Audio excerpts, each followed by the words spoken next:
اللہ پر یقین کا سفر۔ صدیوں سال پرانی کہانی ہے۔ دمشق کے کسی صحرائی علاقے میں ایک بوڑھی عورت رہتی تھی جو مدتوں سے ایک شدید بیماری میں مبتلا تھی۔ بیماری نے اس کے جسم کو کمزور کر دیا تھا اور تکلیف نے اس کی روح تک کو تھکا دیا تھا۔ قریبی تمام حکیموں نے کوشش کی لیکن سب بے بس ہو گئے۔ صرف ایک ہی حکیم تھا جو اس کی بیماری کا علاج کر سکتا تھا، مگر وہ بہت دور بغداد کے ایک مشہور شہر میں رہتا تھا۔ وہاں تک پہنچنا نہایت مشکل تھا، خاص طور پر ایک بیمار اور غریب عورت کے لیے۔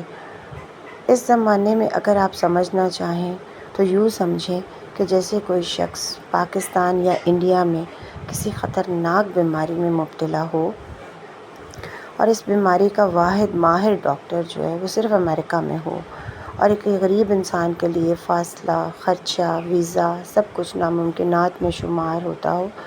اسی طرح اس زمانے میں بھی بغداد جانا ایک خواب سے کم نہ تھا۔ اس بوڑھی عورت کا اللہ پر ایمان اتنا مضبوط تھا کہ وہ ہر حال میں یہی کہتی، اللہ ہی میرا نگہبان ہے، وہ حکیم خود چل کر میرے گھر آئے گا اور اس کا سبب اللہ ہی بنائے گا۔ وہی مالک اور خالق ہے میرا۔ لیکن یاد رکھیں، اللہ کی قدرت کا کوئی ثانی نہیں۔ وہ جو چاہے، جب چاہے، جیسے چاہے کر سکتا ہے۔ وہ ناممکن کو لمحوں میں ممکن بنا دیتا ہے اور ایسے اسباب پیدا کر دیتا ہے جن کا انسان تصور بھی نہیں کر سکتا۔ یہی یقین ہے اس کہانی کا، بنیاد ہے۔ تو دوستو، وہ زمانہ ایسا تھا جب سفر اونٹوں اور گھوڑوں پر کیا جاتا تھا، مگر اس عورت کے پاس نہ سواری تھی نہ سامان، راستے طویل اور کٹھن تھے، اور اس کا یقین کہتا تھا کہ اگر کوئی اسے بغداد تک پہنچا سکتا ہے تو وہ صرف اللہ ہی ہے، یا پھر اللہ وہ مشہور حکیم خود اس کے پاس بھیج دے۔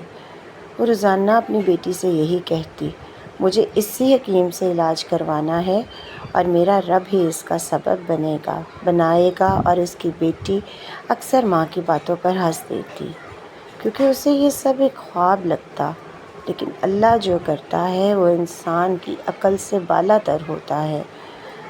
بوڑھی عورت نے محلے کے امیر لوگوں سے مدد مانگی لیکن کہیں سے کوئی مثبت جواب نہیں ملا۔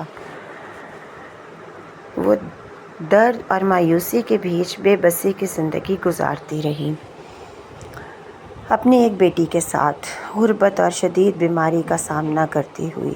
وہ دن بدن کمزور ہوتی جا رہی تھی۔ بیماری اب اس قدر بڑھ چکی تھی کہ اب نہ عبادت کی طاقت باقی رہی تھی اور نہ کھانے پینے کی ہمت۔ کبھی کھانا کھا لیتی تو کبھی پانی پر گزارا کرتی، مگر اس سب کے باوجود اس نے اللہ کے دربار کا دروازہ کھٹکھٹانا نہیں چھوڑا۔ وہ ہر وقت اپنے رب سے شفا کی دعا مانگتی رہی، یقین کے ساتھ۔ سب کے ساتھ وقت گزرا، پھر ایک رات ہر طرف سناٹا چھا چکا تھا اور سارا محلہ نیند کی آغوش میں تھا۔ اچانک دروازہ زور سے کھٹکا۔ باہر سے ایک آواز آئی، بہن کیا کچھ دیر کے لیے جگہ مل سکتی ہے؟ صبح تک رکنا ہے۔ اس عورت نے سوچا شاید کوئی مسافر ہے جو اس سنسان وقت میں مدد کا طلبگار ہے۔ اس نے دروازہ کھولا تو باہر دو اجنبی مرد کھڑے تھے۔ ان کی حالت نہایت خراب تھی۔ لگتا تھا کہ لمبے پیدل سفر کی تھکن نے ان کے جسم اور چہرے سے رنگ نچوڑ لیا ہو۔ بیٹی دوڑتی ہوئی ماں کے پاس گئی اور ساری بات بتائی، مگر ماں نے پہلے اجازت نہ دی، کہا ہمارے گھر میں کوئی مرد نہیں، ایسے آدھی رات کو اجنبی مردوں کو کیسے اندر آنے دوں؟ مجبوراً ان مردوں کو واپس لوٹنا پڑا۔ وہ دروازے کے ساتھ ہی بیٹھ گئے، تھکن سے چور۔ عورت کی ممتا جاگ اٹھی اور اس نے ان دونوں میں اپنے بیٹے نظر آنے لگے۔ اس کا بھی دل بھر آیا۔ اس نے بیٹی سے کہا کہ بیٹا انہیں اندر بلا لو، مگر دوسرے کمرے میں رکھو، کھانے پینے کا انتظام بھی وہیں کر دو، زیادہ بات چیت کرنے سے گریز کرنا۔ اللہ نے انہیں ہمارے در پر بھیجا ہے، ہماری آزمائش ہے، ہمیں خدمت کرنی ہے، لیکن اپنی حیا اور پردے کا خیال رکھتے ہوئے۔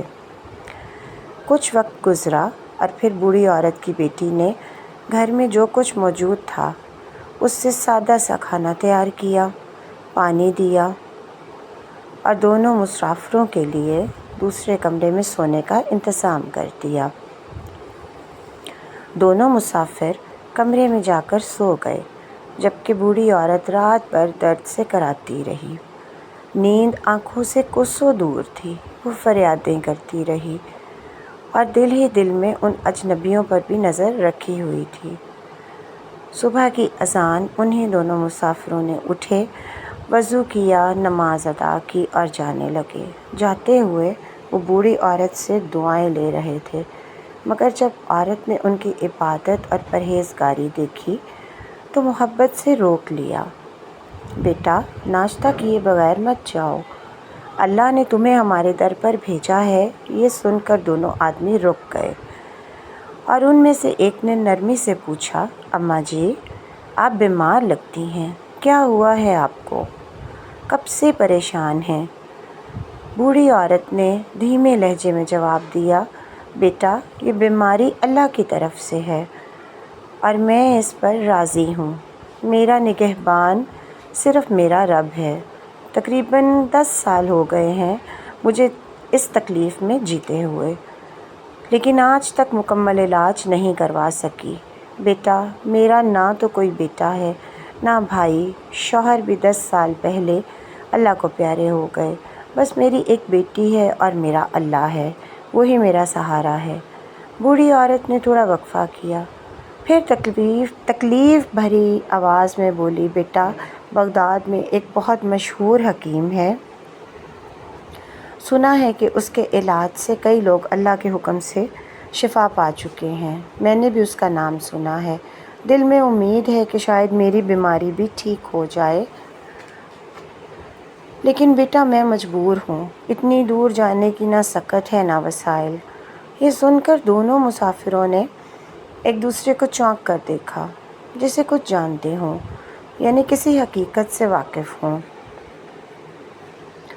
بوڑھی عورت نے آسمان کی طرف دیکھا اور ایک مدھم مسکراہٹ کے ساتھ بولی، بیٹا، میرا ایمان ہے کہ جس رب نے بیماری دی ہے وہی شفا بھی دے گا، دوا بھی وہی بھیجے گا۔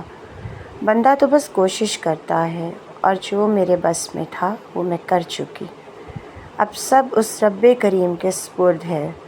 بالآخر ایک آدمی آگے بڑھا اور نرمی سے بولا، اماں جی، اگر میں یہ کہوں کہ اللہ نے آپ کی دعا قبول کر لی ہے اور آپ کو کیسا لگے گا؟ بوڑھی عورت نے حیرت سے اس کی طرف دیکھا اور دھیمی آواز میں کہا، کیا مطلب بیٹا؟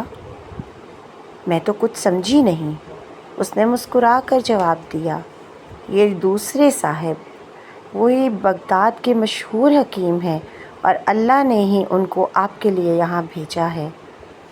ہم دونوں ایک خاص جڑی بوٹی کی تلاش میں دمشق آئے تھے، گھوڑوں پر سفر کر رہے تھے۔ رات کو جب ٹھہرنے کا وقت آیا تو گھوڑے اچانک ڈر گئے اور ہمیں شہر سے بہت دور لے گئے۔ پھر راستے میں ہم دونوں گھوڑوں سے گر گئے اور ساری رات اندھیرے میں بھٹکتے رہے۔ بہت سفر کے بعد آپ کا گھر قریب لگا اور ہم یہاں آ گئے۔ اللہ کی مرضی سے ہم آپ کے پاس پہنچے ہیں اور اب انشاءاللہ آپ کا علاج ہوگا۔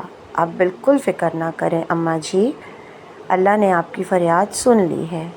یہ سب کچھ کسی معمولی اتفاق کا نتیجہ نہیں، کیونکہ نہ میں آپ سے واقف ہوں نہ آپ ہم سے، بلکہ یہ سب رب کی رحمت کا اشارہ ہے۔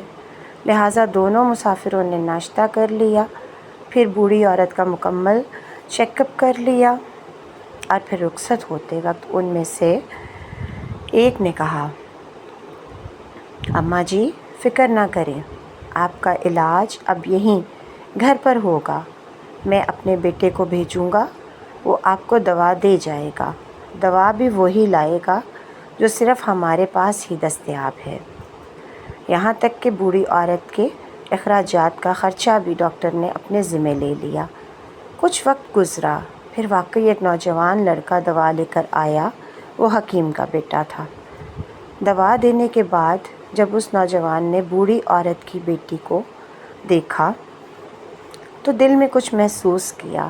در حقیقت حکیم نے اسے دوا دینے کے ساتھ بیوی کے لیے لڑکی دیکھنے کے ارادے سے بھی بھیجا تھا، کیونکہ حکیم نے اسی رات کو لڑکی کی خدمت اور میزبانی دیکھی تو دل میں ہی بہو بنانے کی نیت کر لی۔ جب حکیم کے بیٹے نے لڑکی کو دیکھا تو اسے بھی پسند آ گئی۔ حیا اور غیرت کا زمانہ تھا۔ لڑکا چپ چاپ چلا گیا اور بوڑھی عورت کو صرف اتنا اشارہ دیا کہ آپ کی بیٹی مجھے پسند ہے، تاکہ وہ کسی اور کو ہاں نہ کر دے۔ بوڑھی عورت نے رشتہ کر دیا۔ کچھ دن کے بعد اس نیک سیرت لڑکی کی شادی بغداد کے مشہور اور مالدار حکیم کے بیٹے سے ہو گئی۔ چند ہی دنوں کے علاج سے بوڑھی عورت بھی صحت یاب ہو گئی۔ اب وہ اپنی بیٹی کے ساتھ بغداد میں آرام اور سکون کی زندگی گزارنے لگی۔ وہ ہر روز یہی نصیحت کرتی، بیٹی ہمیشہ اللہ پر کامل یقین اور پختہ بھروسہ رکھو۔ جو کچھ ہوتا ہے وہ اللہ کے حکم سے ہوتا ہے، اس کے سوا کوئی اور کچھ نہیں کر سکتا۔ جب بھی کسی سے امید لگے تو اللہ کے دربار میں رو لو، وہ سب کچھ سننے والا ہے۔ میں ایک بے بس بیمار غریب بوڑھی عورت تھی، کسی قابل نہ تھی، لیکن اللہ نے مجھے عزت دی، صحت دی اور خوشیاں عطا کی، کیونکہ وہ اخلاص دیکھتا ہے۔ تو پیارے دوستو، اس کہانی سے ہمیں ایک اہم سبق یہ ملتا ہے کہ مشکل کوئی بھی ہو، دل سے اور اخلاص کے ساتھ صرف اللہ کو پکارو۔ وہی سننے والا ہے، وہی دیکھنے والا ہے، اور وہی ہے جو ہر مسئلے کا بہترین حل رکھتا ہے۔ اگر کبھی کوئی دعا قبول نہ ہو تو یہ مت سمجھو کہ وہ رد ہو گئی، بلکہ اس میں یا تو ہمارا بھلا نہیں ہوتا یا ہمارے اخلاص میں کمی ہوتی ہے۔ یا اللہ اس سے بہتر وقت اور صورت کا انتظار کروا رہا ہوتا ہے۔ اور بچوں کے لیے ایک سنہری سبق یہ ہے، چاہے بیٹا ہو یا بیٹی، اگر والدین کی خدمت اور اطاعت دل سے کی جائے تو اللہ دنیا و آخرت میں ایسے انعامات دیتا ہے جو محض قابلیت سے حاصل نہیں ہوتے۔ والدین کی خدمت رب کو اتنی پسند ہے کہ وہ اس کے بدلے عزت، مرتبہ، سکون اور کامیابی عطا فرماتا ہے۔ مجھے امید ہے کہ آپ نے اس کہانی سے بہت کچھ سیکھا ہوگا۔ جزاک اللہ۔